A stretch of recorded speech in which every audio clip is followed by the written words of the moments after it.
KBS 한민족 방송을 사랑해 주시는 동포 여러분, 안녕하셨습니까? 보고 싶은 얼굴, 그리운 목소리, 이소연입니다. 날씨가 정말 점점 추워지고 있습니다. 이렇게 추운 겨울이면은 우리나라에서는요, 길거리에서 붕어빵, 호떡, 어묵, 군고구마 이런 것들을 사 먹습니다. 그런데 중국에도 우리나라처럼 이렇게 겨울에 먹는 길거리 음식이 있다고 해요. 대표적인 겨울철 간식이 마라탕이나 포거라고 하는데요. 요즘 우리나라에서도 이 마라탕과 포거가 굉장히 인기가 많습니다. 이렇게 추운 겨울날에 마라탕이나 포거를 먹으면 몸이 일단 따뜻해지잖아요. 중국인들의 소울푸드 이렇게 얘기들 하는데 이제는 중국인이나 우리나라를 떠나서 전 세계에 사랑을 받는 음식이 아닐까라는 생각도 듭니다. 동포 여러분께서는 어떤 길거리 음식을 즐겨 드시는지 궁금하네요. 성시경이 노래합니다. 거리에서. 왜 너만 힘겹게 했던 건지 이해할 수가 없어. 내 섣부른 욕심이었다고 그냥 그렇게 이해해 줄 수는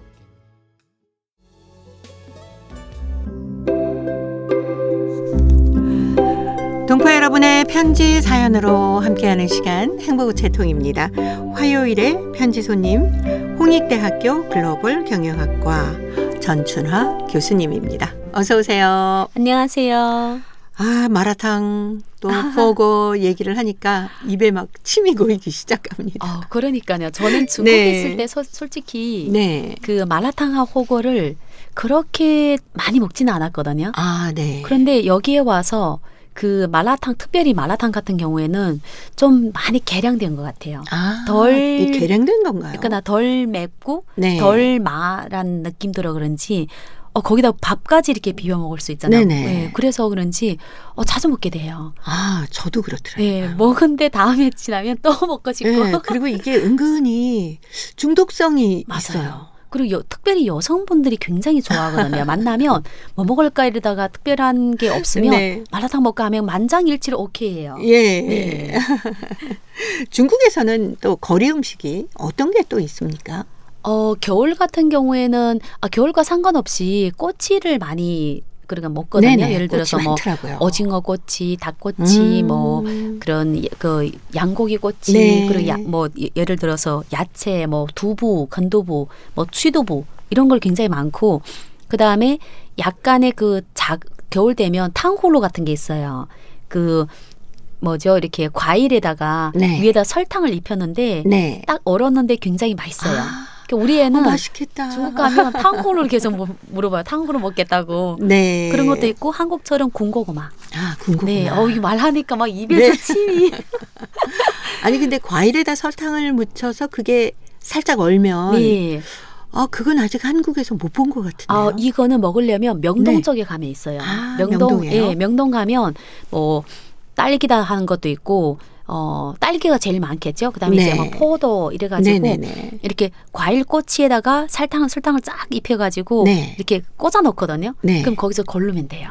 근데 저는 이제 탕후루 중에서도 한국에 없는 과일인데 약간 새콤달콤한 그 과일은 새콤달콤한데 그 설탕 입히니까 네. 달짝지근하면서. 그렇죠. 네. 네. 그래서 그거를 굉장히 어릴 때 즐겨 먹었던 생각이 납니다. 네. 거의 마라탕이나 포거하고 거의 반대의 음식이네요. 그렇죠. 네. 네. 길거리에서 판매하는 음식은 대부분 사람들이 그냥 간식용으로 식사 대용 아니라 간식용으로 네. 먹고 마라탕하고 호거는 왜 이렇게 유명한가 하면 이게 땀을 많이 배출시키잖아요. 네. 네, 그렇죠. 아무래도 그리고 매운 거 먹고 더우면. 먹으면 먹을수록 더 당기거든요. 그게 맞아요. 생각지 않게. 예를 들어서 이거 말을 먹었는데 매우니까 또 하나 이렇게 안에 건더지 먹고는 또 덜 매우니까 또 국물에 찍어 먹고. 네. 호거도 약간 그런 포거도 느낌. 그렇잖아요. 네, 호거는 어떤 때는 보통 이게 두 가지 맛이잖아요. 네. 그래서 하나는 안 매운 거, 하나는 매운 거. 그러면 매운 거 못 먹는 사람 매운 거, 그 안 매운 걸 먹고 매운 걸 잘 먹는 사람이 이쪽에서 먹고 하니까 정말 그 자기 먹고 싶은 거 다 가져다가 막 넣고 또 오랫동안 먹을 수가 있거든요. 네. 그거 따뜻하잖아요. 그렇죠. 네. 겨울에는 살짝 맵고 따뜻한 게 훨씬 맞아요. 더 체온도 높여주고 그리고 이제 좋더라고요. 땀도 흘리니까 또 네. 맥주가 잘 넘어가요. 네. 네, 포거를 먹다 보면은 진짜 매운 거 먹다가 너무 매워. 맞아요, 이러다가 맞아요. 또 안 매운 거 먹고 그러다 보면 또 매운 거 쪽에 한 번 더 먹게 되고. 그렇죠. 그리고 이렇게 이게 먹다가 한없이 넘어갑니다. 먹다가 옆을 둘러보면 네. 다 그냥 얼굴이 벌겋으리해요. 그리고 이거는 네. 양을 얼마 먹는지 가늠이 안 됩니다. 그러니까요. 네. 예, 이게 얘기 참. 나누면서 정말 많이 먹게 되거든요. 네, 어쩌면 다이어트하고는. 다이어트는 거부하고 가깝진 않아요. 네, 동포 여러분께서는 이 마라탕이나 포거를 어떻게 지금 즐기고 계신지 그것도 참 궁금하네요. 요즘은 한국 같은 경우에는 그거보다는 마라탕 집이 네, 굉장히 정말 많아졌죠. 많아졌잖아요. 네. 그 제가 알고 있는 많은 분들이 원래 식당을 일반 식당 하다가 거의 지금 마라탕 네, 가게를 바꾸셨더라고요. 하고 있더라고요. 네. 다 마라탕이 거수가 돼가지고 다 맛있습니다. 네, 다 맛있습니다. 동포 여러분께서도 그 맛있는 사연 저희들에게 보내주시기 바랍니다. 자, 오늘 첫 번째 사연이 중국 길림성 연길시 이성남 씨가 보내오셨습니다. 새로 이사 온 이웃, 이런 글인데요. 전춘혜 교수님이 소개합니다. 단층 집에서 살던 어릴 때는 이웃 간에 바자 너머로 음식을 건네주고 받은 일 많았는데 아파트에서 사는 지금은 이웃 간에 이런 현상을 보기 힘들다. 그런데 한 달 전에 새로 이사 온 이웃으로 해서 늘 따스한 정을 느낄 수 있었다. 오래간 함께 이웃으로 살던 사람이 집을 팔고 하자 한 달 전에 다른 사람이 이사를 왔다. 어느 날 문 노크 소리가 들리자 문을 여니 바로 이웃집 아줌마였다. 손에는 김이 물물 나는 옥수수 죽이었다. 좋아하시는지 몰라도 집에서 자주 못해 먹는 음식이라서 한번 가져와 봤어요. 우리 부부는 옥수수 죽을 좋아하지만 집에서는 하기 싫어서 시장에서 사오곤 한다. 나는 감사한 마음으로 받았다. 식탁에 오른 옥수수 죽에서 피어오르는 김 속에서 나는 이웃이 따스한 향기를 맡을 수 있었다. 그 후에도 이웃집에서는 색다른 음식이 생기면 가져오곤 했는데 그럴 때마다 이웃이 정을 깊이 느끼곤 했다. 물론 우리도 가만히 있을 수 없어서 보답했다. 그러면서 원래 살던 이웃과는 오래간 살아도 이렇게 오가는 정이 없었던 것으로 해서 조금은 자책감을 느꼈다. 내가 앉아서 이웃이 정을 주기를 바라기보다 내가 먼저 정을 주었을 걸 하고 생각했다. 원래 살던 이웃과 몇 년간 살면서 술 한 잔 못 나눠보았고 음식 한 번 나눠 먹은 적이 없었다. 기껏해야 만나면 인사 한마디면 그뿐이었다. 그런데 새로 이사온 이웃과는 몇 번인가 오가며 음식상에 마주 앉아서 문을 열고 오가는 대화로 재미나는 시간을 보내었다. 어느 한 번 내가 잎살 한 주머니를 메고 층계로 올라가다 이웃을 만났는데 바로 내 쌀을 빼앗더니 4층까지 매다 주었다. 내가 얼마나 힘들었을까 하고 말하자 손재가 많은 이웃집 남자는 또 우리 집에 뭐가 고장나면 곧 고쳐주기도 했다. 그 외에도 명절 때면 같이 쉬기도 했는데 자식들이 다 멀리서 있어서 명절이라도 오지 못해서 고독감이 생길 때가 많은데 이런 이웃으로 해서 즐겁게 보낼 수 있었다. 속담이 이웃이 먼 친척보다 낫다는 말이 있는데 바로 이런 것을 두고 말하는 것이라. 이웃과 잘 지내려면 내가 먼저 마음이 문을 열자. 아파트에 사는 우리 지금 마음의 문이 닫혀 있다. 그래서 이웃이 성씨조차 모르고 사는 경우가 많다.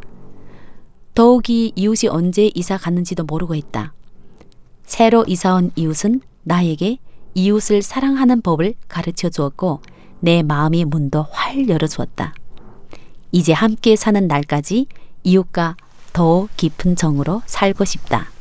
네, 중국 길림성 연길시의 이성남 씨, 새로 이사 온 이웃이었습니다. 그 새로 이사 온 이웃 덕분에 마음의 문을 열고 지금은 굉장히 가깝게 지내시네요. 뭐 서로 그러니까요. 식사도 같이 하고. 네, 사실 생각해 보니까 정말 이웃들하고 사실 잘 지나면 뭐 계속 만날 수 있는 편안한 사람들이잖아요. 네. 근데 이외로 이웃과 누군지도 모르는 경우가 굉장히 많아요. 거의 많습니다. 그리고 옆에 집에 딱 있고 매일마다 만나는데 네. 인사조차 안 하는 경우도 있죠. 그리고 그렇죠. 굉장히 서먹서먹 하는데 사실 인사 한 번만 하면 되는데 안 그래요? 그렇죠. 네. 네. 요즘은 사실 이웃하고 만날 수 있는 기회가 너무 없어요. 맞아요. 네. 예전에는 뭐 반상회 같은 것도 해서 같이 만나서 뭐 우리 아파트에 이런 것들을 한번 개선해 보면 어떨까요? 하고 좋은 의견도 내놓고 그렇죠. 서로 모이면 뭐 따뜻한 차도 한 잔씩 과일, 떡 이런 거 내놓고 서로 참 친하게 지냈었는데 요즘에 그런 것도 없어지고 나니까 맞아요. 이웃에 누가 사는지 잘 모르겠더라고요. 그 이사를 와도 네. 인사를 하지 않으면 이사 왔는지 이사 네. 갔는지를 모르는 거예요. 그리고 특별히 아파트 같은 경우에는 그 세대수가 너무 많잖아요. 이 사람이 그렇죠. 몇 층에 있는지는 사실 네네네. 기억해도 다음에 가면 또 까먹고 하니까 서로 이제 인사하는 문화만 있어도 좀 좋았을 건데 그렇지 못하니까 좀 아쉬움 많습니다.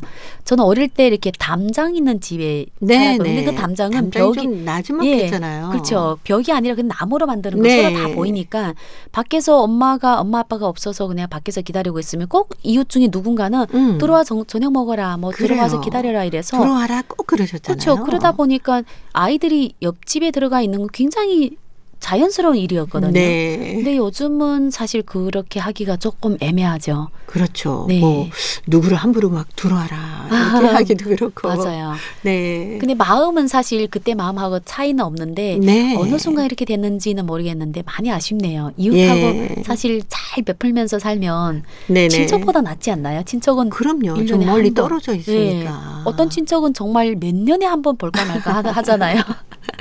네. 새로 이사 왔다고 이렇게 옥수수죽을 만들어 오시고 예전에 새로 이사 오면 그 팥떡을 이렇게 맞아요. 돌리기도 하지 않았었습니까? 네.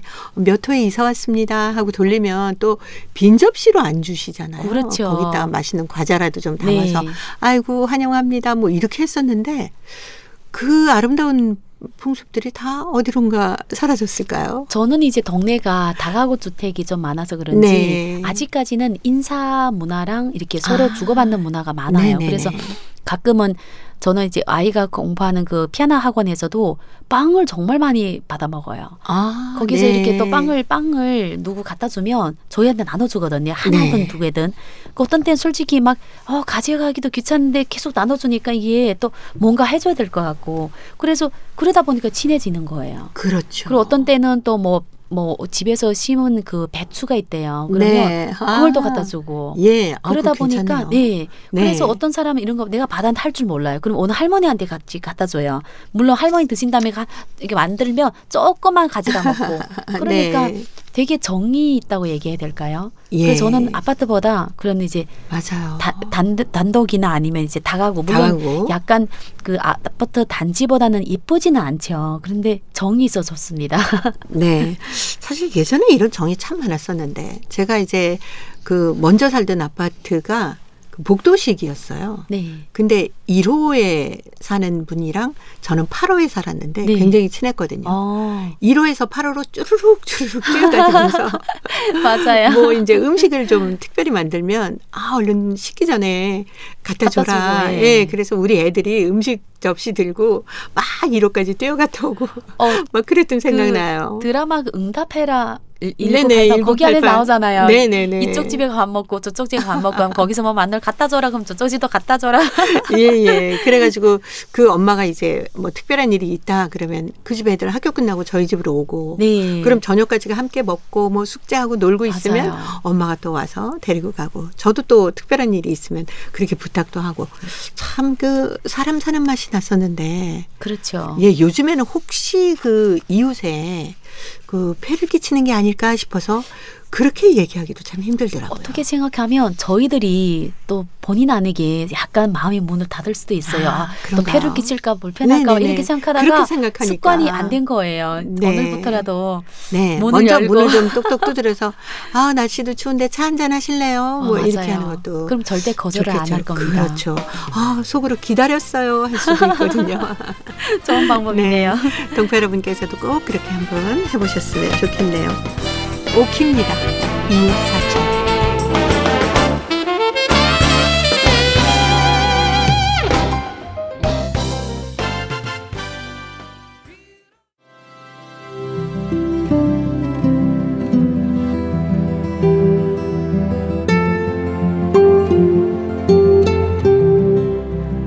동포 여러분의 따뜻한 사연으로 아름다운 추억을 만들어 드립니다.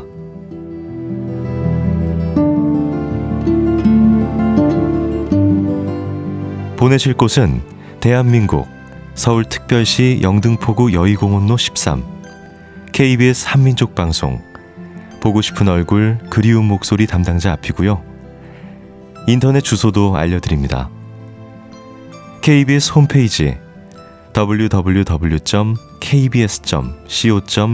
접속하신 다음 라디오, 한민족방송, 보고 싶은 얼굴 그리운 목소리를 순서대로 클릭하신 다음 청취자 참여 코너에 글을 남기시면 됩니다.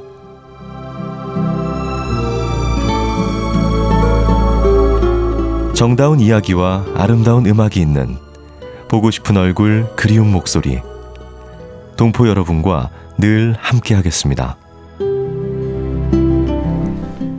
화요일의 행복우체통 홍익대학교 글로벌 경영학과 전춘아 교수님과 함께하고 있습니다. 자, 오늘 두 번째 사연 중국 흑룡강성 할빈시 정아형 학생이 보내왔습니다. 특별한 사진이란 글인데요. 제가 소개해드립니다. 우리 집에는 사진이 가득합니다. 그중에 나의 사진이 제일 많습니다. 아기 때, 유치원 때, 소학교 때, 방학 때. 나 혼자 찍은 사진과 부모님들과 함께 찍은 여러 가지 사진들입니다. 아기 때 사진을 보면 얼굴이 포동포동하고 유치원 때에는 귀여웠고 지금은 크느라고 성숙미가 흐르는 것 같습니다. 이 수많은 사진 중에 아주 특별한 사진이 한 장 있습니다. 그 사진은 바로 우리가 연변에서 생활할 때 찍은 것입니다. 바로 내가 금방 태어났을 때입니다.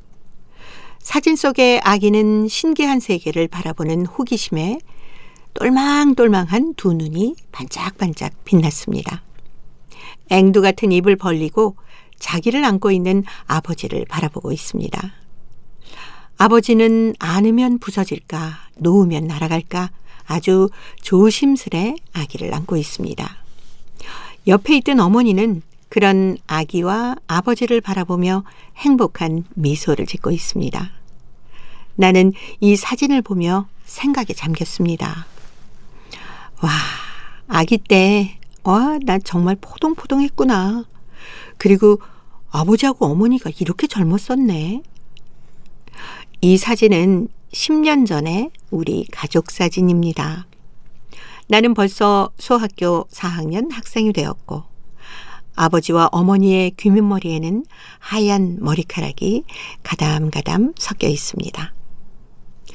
이 10여 년간 아버지와 어머니는 나에게 이 세상에서 가장 따뜻한 사랑을 주기 위해서 친구들, 부모처럼 외국 나들이도 하지 않고 나의 곁을 지켜주고 있습니다. 부모님들은 조선족이라면 반드시 자기 민족의 언어를 알아야 한다면서 집 가까이에 있는 한족 학교를 마다하고 근 30리 떨어진 조선족 소학교에 입학시켰습니다. 어머니는 매일 아침 저녁으로 30리 길을 달리며 나와 함께 학교를 오갑니다. 그리고 부모님들은 언어를 배우는 데는 언어 환경이 중요하다면서 매일매일 집에서 나와는 조선어로 대화를 나눕니다. 해서 나는 학교에서 조선어를 제일 잘하는 학생으로 불리운답니다. 사진 속의 나는 아무런 근심도 모르는 행복한 아기입니다. 어느새 10대 어린이로 훌쩍 커버린 나는 지금도 부모님의 따뜻한 숨결을 1년 4계절 느낄 수 있는 행복한 어린이입니다. 라는 글을 보내오셨습니다. 막 태어났을 때 정말 왜 그 아기를 안기가 얼마나 조심스럽습니까? 처음 안아보는 아기잖아요. 그렇죠. 네. 뭔가 이렇게 손을 만질 수가 없어요. 맞아요. 뭔가 땅에 떨어뜨릴 것 같기도 하고 그렇죠. 또 약간만 힘쓰면 네. 뼈가 부러질 것 같기도 아기가 하고. 막 힘들 것 같기도 하고. 그리고 저는 이제 애를 보는데 네. 제가 스스로 숨쉬기가 힘들었어요. 왜냐하면 숨 크게 쉬면 애가 깨날까 봐. 그리고 계속 혹시 숨을 쉬지 않는 거 애가 아, 숨을 안 쉬는 것 네네네. 같아서 심심하면 손을 갖다가 코에다 코에다 대고 이렇게 대고. 네. 어. 그런 따님이 지금 벌써 중학교 중3 돼서 3학년? 16살. 저보다 키가 예. 더 크거든요. 그래요. 지금 너무 튼튼하게 자라서. 네. 그래서 저희 남동생 또 이제 그 또 애 가질 때 우리 부모님 네네. 말씀 왔는데 3-4시간 동안 방에서 안 나온대요. 두 부부가 아, 애를 네네네. 보느라고 한 말도 안 하고 걔 한 번 웃는 모습을 보기 위해서 그렇게 뚫어지고. 네.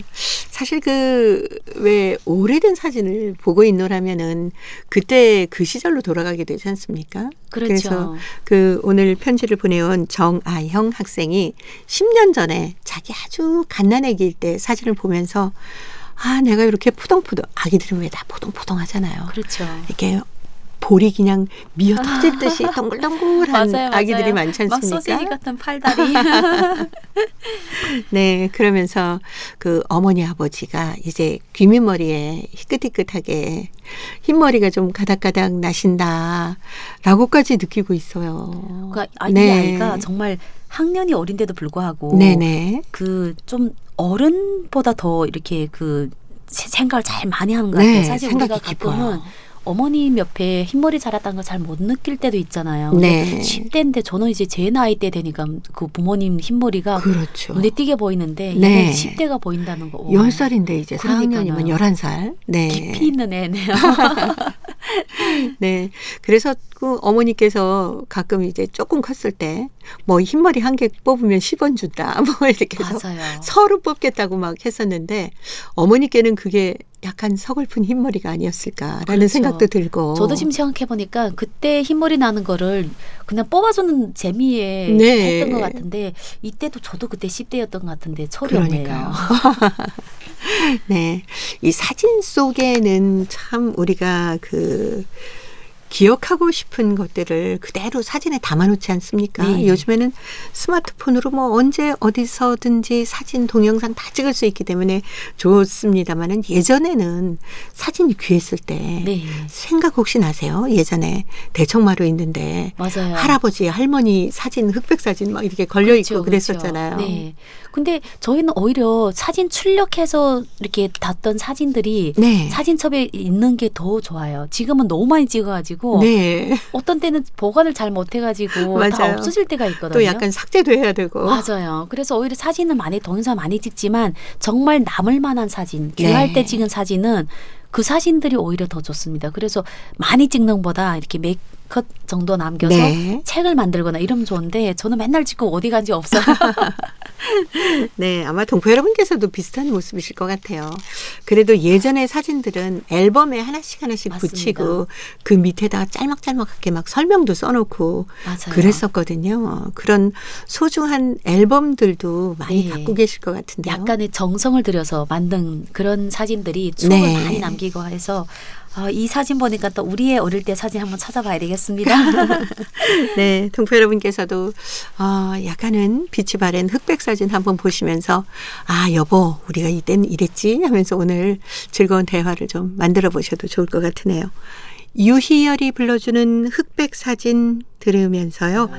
홍익대 글로벌 경영학과 전철아 교수님과는 다음 주에 또 뵙겠습니다. 고맙습니다. 감사합니다. 찍었던 사진 속에 엄마의 얼굴은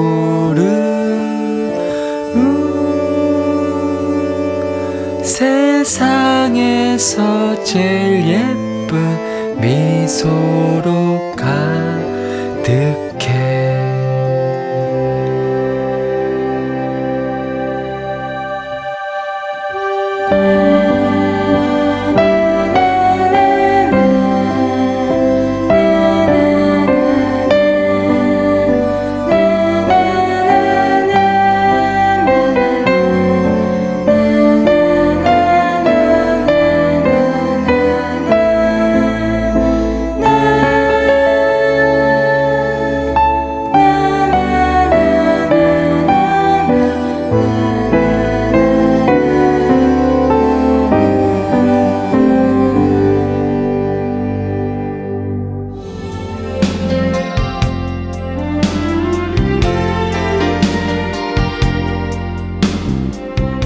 KBS 한민족 방송은 7천만 온결어의 꿈을 담습니다.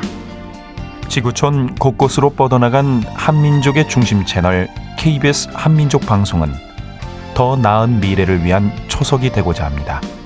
여기는 대한민국 서울에서 보내드리는 KBS 한민족 방송입니다. KBS 한민족 방송 보고 싶은 얼굴 그리운 목소리 함께하고 계십니다. 자, 이제 동포통신원들과 전화를 연결해서 여러분 계신 곳에 새 소식을 전해드립니다. 통신원 리포트인데요. 오늘은 중앙아시아 카자흐스탄 그리고 러시아 사할린 지역의 소식 준비했습니다. 먼저 카자흐스탄의 김상욱 통신원 만나보겠습니다. 김상욱 통신원 안녕하셨습니까? 예, 안녕하세요. 네, 반갑습니다. 예, 반갑습니다. 러시아가 카자흐스탄에 백두산 호랑이를 기증했다는 소식이 들어있네요. 예, 이 백두산 호랑이로 네. 잘 알려진 아무르 호랑이를 카자흐스탄에 기증을 하게 됩니다. 네. 러시아는 아무르 호랑이의 개체수 증가를 위해서 암수 2쌍을 카자흐스탄에 무상 제공하기로 했다고 작권 이런 최근 이 작권 같은 이런 현지 매체들이 네. 또 했습니다. 향후 규정될 호랑이들은요, 카자흐스탄 알마티 주에 있는 그 1, 2 바라시 야생보호구역으로 옮겨질 예정인데요. 네. 호랑이들의 서식지로 이 결정된 1, 2 바라시는요, 바라시 호수를 끼고 있고 또 이게 갈대숲도 아주 우거져 있거든요. 네. 굉장히 넓은 야생보호구역인데 무려 415헥타르가 되는 그런 큰 면적입니다. 러시아산 호랑이들은 이제 이곳에 서식하고 있는 노루와 멧돼지 등의 야생동물을 주 먹잇감으로 삼으면서 생활하게 될 것으로 보입니다. 네. 제리칼리 부케셰프 카자흐스탄 환경부 장관은 최근 하원 회의가 하원에서 이렇게 말했습니다. 지난 9월 러시아에서 열렸던 동방 경제 포럼에서 이 카자흐스탄 사절단은 러시아 연방 천연 자원 환경부 장관들 환경부 관계자들과 회동을 갖고 호랑이와 서식지 재활 목적으로 하는 야생 호랑이 개체 보존 및 번식 촉진을 위한 관리 전략에 관한 양해 각서를 체결한 바 있다라고 밝히면서요. 앞으로 기증받게 될 호랑이에 대한 관리 방안 등에 대한 로드맵을 현재 수립 중에 있으며 예. 모든 사전 준비 작업을 완료한 후에 2025년께 첫 아무르 호랑이를 우리 자연보호구역으로 옮겨와 풀어놓을 예정이라고 발표를 했습니다. 네. 그러면서 그는 향후 이 호랑이들이 우리나라 야생 보호구역에서 서식하며 개체수가 늘게 되더라도 인근 지역 주민을 포함한 국민들의 안전에 위협이 되는 일은 없을 것이다라고 안심시키기로 했습니다. 네. 저는 또 백두산 호랑이가 들어온다고 하길래 혹시 동물원에 있게 되나라고 생각을 했었는데 이렇게 야생 보호구역에 예. 있으면 그야말로 진짜 야생 호랑이를 볼 수 있는 거네요. 그렇습니다. 그리고 카자흐스탄 알마티에서 고려인 카라이츠 북 콘서트가 열렸다면서요? 예, 전 청와대 전속 사진가였던 김진석 작가가 지난달 22일 알마티 고려문화원에서 북 콘서트를 열었습니다. 네. 이날 행사는 김 작가가 지난 4년 동안 작업을 한 끝에 출판한 고려인 카레이츠라는 책을 고려인 주인공들에게 책 속 주인공들에게 직접 전달하고 네. 또 만나서 최근 안부를 묻는 그런 행사였습니다. 네. 김 작가는 오랫동안 취재를 할 수 있도록 또 이렇게 기금을 만들어준 선후배들과 이 책이 나올 수 있도록 도와준 모든 분들께 감사드린다라면서 무엇보다 이 책의 주인공이자 또 이 CIS 지역에서 평범하게 자신의 삶을 살아가는 60만 고려인 동포들과 또 이 전 취재기간 동안에 고려인을 만날 수 있도록 자리를 만들어준 고려문화원에 감사드린다라고 말했습니다.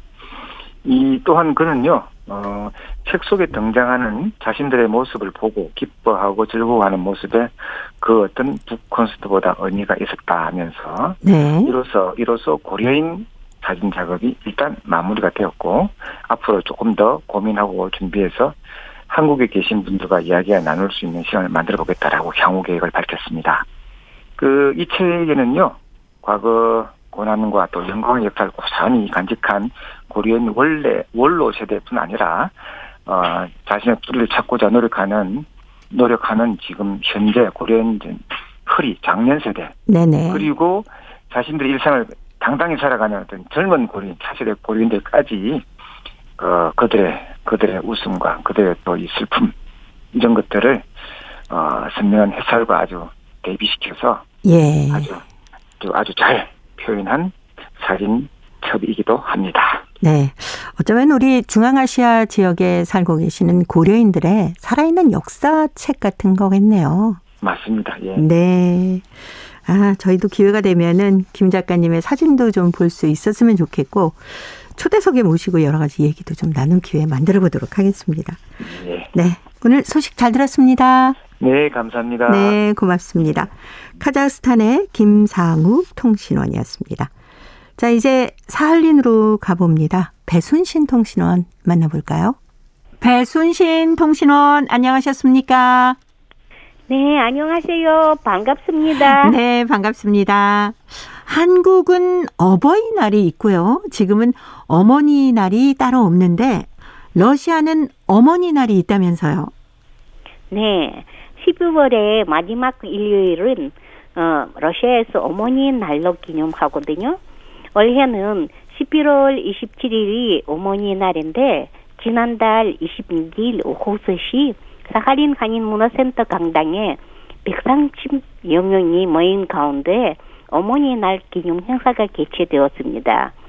사할린 주 한인 여성회의 주최로 사할린 주 한인 협회 사할린 주 한인 협회와 사할린 한인 총연회 협력 아래 진행된 이 행사에는 1세 할머니들 50여 명을 특별 손님으로 모시고 축하하며 선물도 전달했습니다. 그 외에 50, 60대 손님들도 많이 접속했습니다. 사할린 주한인협회 이멜위라 부회장, 사할린 주한인 여성회 김따지아나 회장, 주요순 사할린 한국용사출장소 박산트 소장, 사할린 한국교육원 이병일 원장 등이 따뜻한 말을 아끼지 않았고 어머니의 역할을 높이 평가하며 건강과 행복을 기원했습니다. 이날 관객들의 기분을 한층 돋우는 재미있는 공연 프로그램이 준비되었는데요. 한인문화센터 소속으로 새로 창단된 보컬 암삼블, 희만 무용단, 그리고 흐뭇했던 이병일 원장님의 탈춤 공연, 에트나스 아동예술학교의 공연이 매우 아름다웠습니다. 여성회 측에서는 이날 맛있는 식사 자리도 마련했고 행사는 즐거운 노래와 춤판으로 이루어져 손님들이 흐뭇해하며 많이 즐거워했습니다. 네, 사할린 소식 여기까지 듣겠습니다. 배순신 통신원이었습니다. 소식 잘 들었습니다. 네, 감사합니다. 네, 고맙습니다. 러시아의 어머니날은 11월의 마지막 일요일이라고 하는군요. 근데 지난달 26일 사할린 한인문화센터 강당에서 130여 명이 모인 가운데 어머니날 축하 행사가 열렸다고 합니다. 특히 사할린 한인 1세 할머니를 비롯해서 5, 60대 손님들도 꽤 많이 오셨다고 하는데요. 특별 공연으로 희망무용단의 춤이 있었고 새로 생긴 보컬 앙상블 또 이병일 원장님의 탈춤 공연 에트노스 아동 예술학교의 공연도 아주 아름다웠다고 합니다. 맛있는 식사 자리를 마련해서 어머니날을 즐겁게 보냈다는 사할린 소식이었습니다. 자, 이제 퀴즈를 통해서 대한민국의 역사와 문화까지 배울 수 있는 퀴즈 한마당 이어드립니다. 동포 여러분과 퀴즈로 하나 되는 시간 퀴즈 한마당. 드디어 내 차례다. 그렇게 좋아요? 그럼요. 저 이거 먹으려고 추운데 30분이나 줄 섰어요. 그래도 오늘은 별로 안 걸린 거예요. 주말에는 보통 1시간 이상 걸려요. 정말요? 아유, 당연하죠. 와, 평일 오길 잘했네. 우리 동네엔 이것 파는 데가 없어서 이것빵 지도 찾아보고 힘들게 왔어요. 학생처럼 요즘 이것빵 지도 보고 찾아오는 사람들이 많아졌어요. 아니, 옛날에는 골목마다 이것을 팔았는데 왜 이렇게 이것 파는 데가 없는 거예요? 그러게 말이에요. 근데 이건 언제 나와요? 아직 주문 안 했는데요. 아, 그래요? 팥 20개, 슈크림 10개 주세요. 10개 이상은 안 되는데. 왜요? 뒤에 줄 서 있는 거 보세요. 다른 사람들도 사야죠. 그러네요. 그럼 팥 8개, 슈크림 2개 주세요. 얼른 구워드릴게요. 저 이거 하나 먹어도 되죠? 그럼요. 따따따따따. 아유, 천천히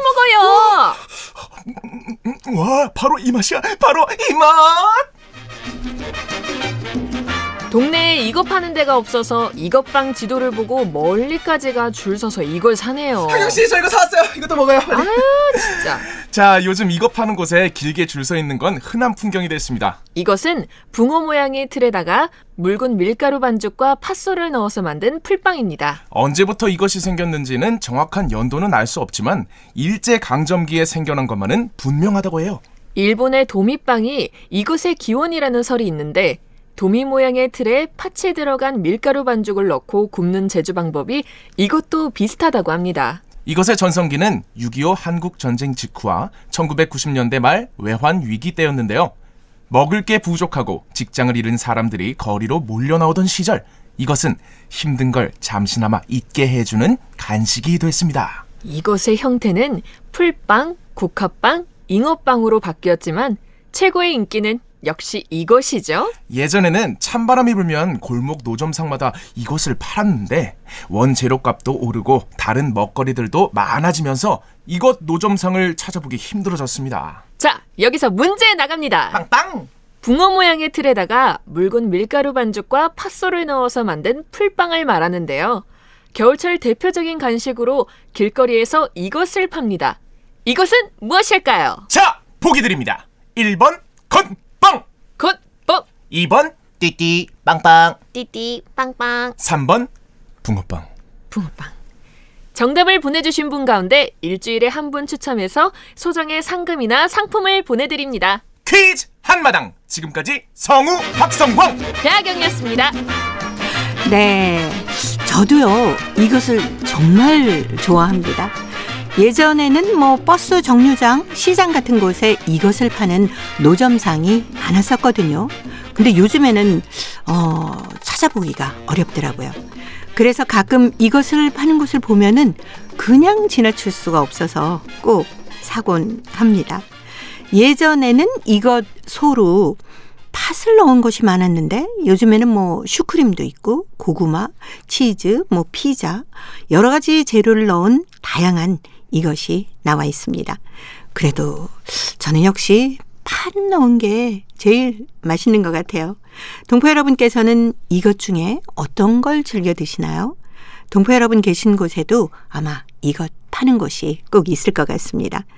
이것이나 또 겨울철 간식에 얽힌 추억이 있으면 행복우체 통해 보내주세요. 정답은 KBS 홈페이지에 접속하신 다음에 라디오, 한민족 방송, 보고 싶은 얼굴 그리운 목소리를 순서대로 누르시면은 청취자 참여란이 있습니다. 여기에 정답도 적어주시고 행복우체 통해 사연도 보내주세요. 그리고 콩을 통해서 정답을 보내실 때는 잊지 마시고요. 연락처를 꼭 남겨주시기 바랍니다. 여러분의 많은 참여 기다리겠습니다.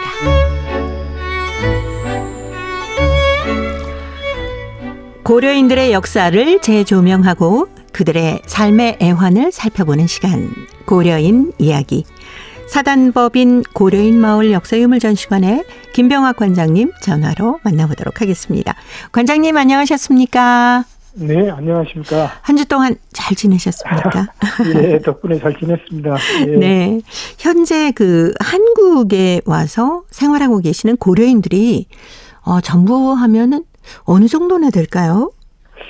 지금 한 10만 명 정도로 보고 있습니다. 네. 코로나 사태 일어나기 전에는 8만 명, 9만 명 이야기가 나왔는데 코로나 상황에도 불구하고 또 코로나 방역 상황이 지금 좋아진 올해부터 입국자가 더 늘어나서 네. 지금은 국내에 여러 가지 통계 자료를 가지고 추정해 보면 지금은 한 10만 명 정도, 그리고 10만 명 정도의 고려인이 광주, 안산, 인천, 천안, 경주, 김해 이런 한 국내에 한 20개 정도의 그 고려인 그 마을을 형성하고 지금 이렇게 살아가고 있습니다. 네.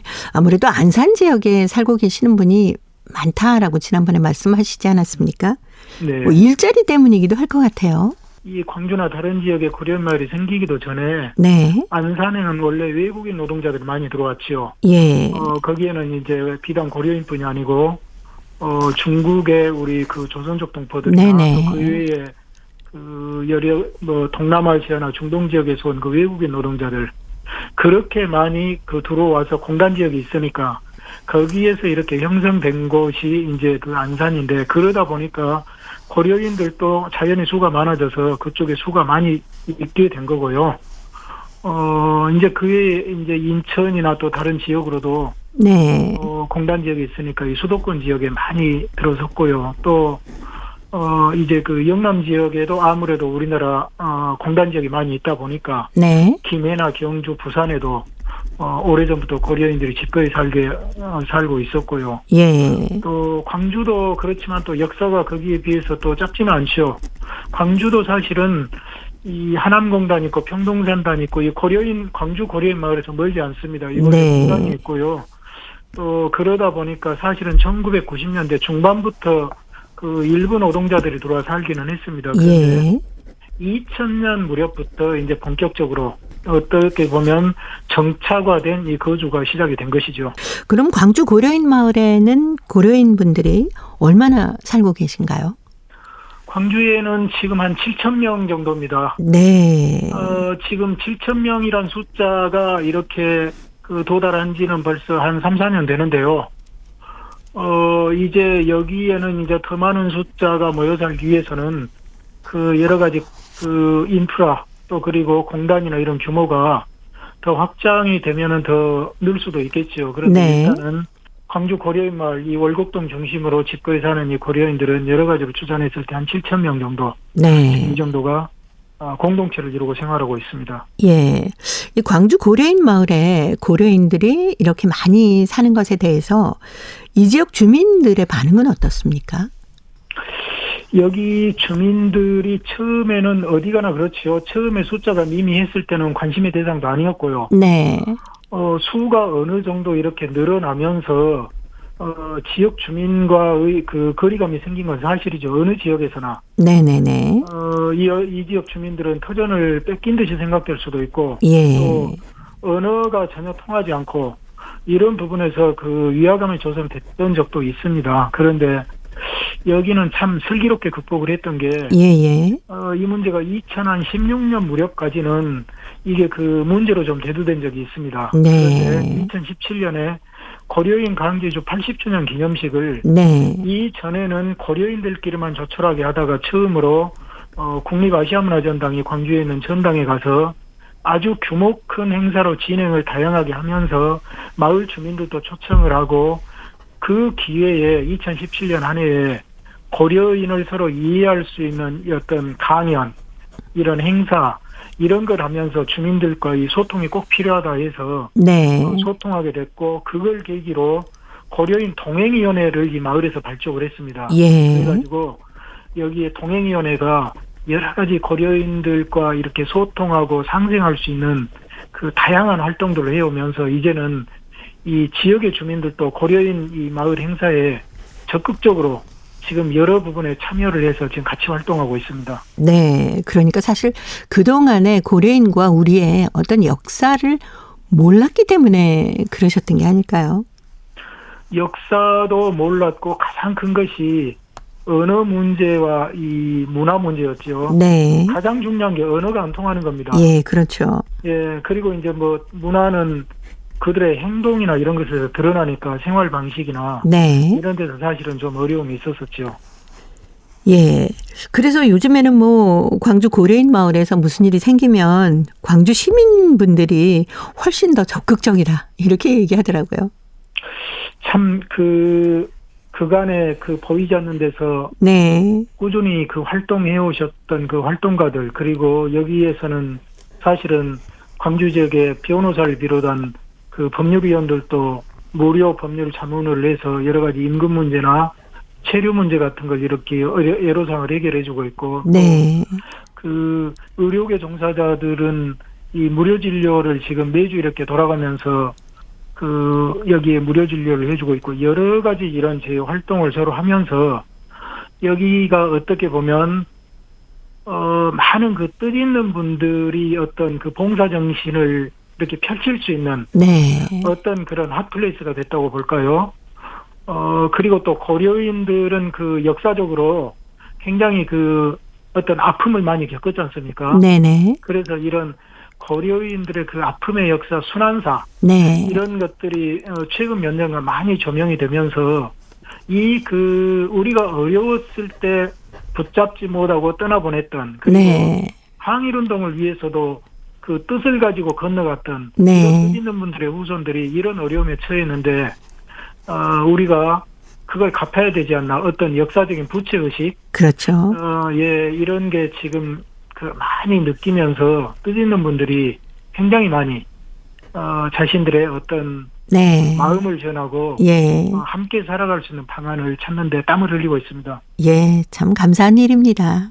그러게요. 네. 그리고 우크라이나 고려인들을 데리고 올 때 민간 차원에서 모금 운동을 한 게 광주가 유일하다면서요? 지금은 유일하지 않은지 모르겠습니다. 네, 그런데 처음에 네. 유일하게 시작을 했습니다. 사실은 올해 2월 24일에 전쟁이 터지고 나서 불과 얼마 안 됐을 때 여기 광주 고려인 마을에 전 올가라는 분이 있습니다. 네. 이제 고려인 그 식당을 해가지고 안정적으로 자리를 잡은 분인데, 이분이 불과 며칠 안 돼서 사실은 이 마을에 찾아와서 500만 원을 개척을 했습니다. 그러면서 네. 지금 우크라이나 전쟁으로 우리 고려인 동포들이 지금 굉장히 고통을 받고 갈 곳이 없어서 지금 이 난민이 되어가고 있는데, 이분들을 다만 한 분이라도 모셔올 수 있는 비행기 값이라도 되면 얼마나 좋겠느냐. 네.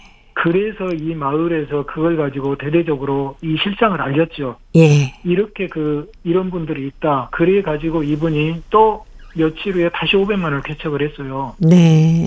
그래서 이것을 언론에 알리니까 이 광주 지역에 있는 뜻 있는 분들, 또 광주 지역뿐이 아닙니다. 이 소식을 듣고 전국에서 네네. 많은 뜻 있는 분들이 항공비를 이렇게 마련해 달라고 항공권으로 지원을 하고 또 금전으로 지원을 하고 이렇게 네. 해가지고 그래서 그 운동이 들불처럼 번져서 지금 수많은 우리 고려인 난민들이 국내로 무사히 돌아올 수 있었죠.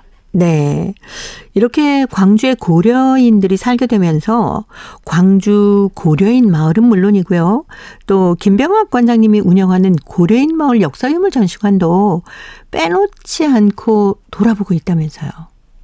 참 제 이야기가 나와서 제가 어떻게 말씀을 드려야 될지. 그런데 네. 이런 측면은 있지요.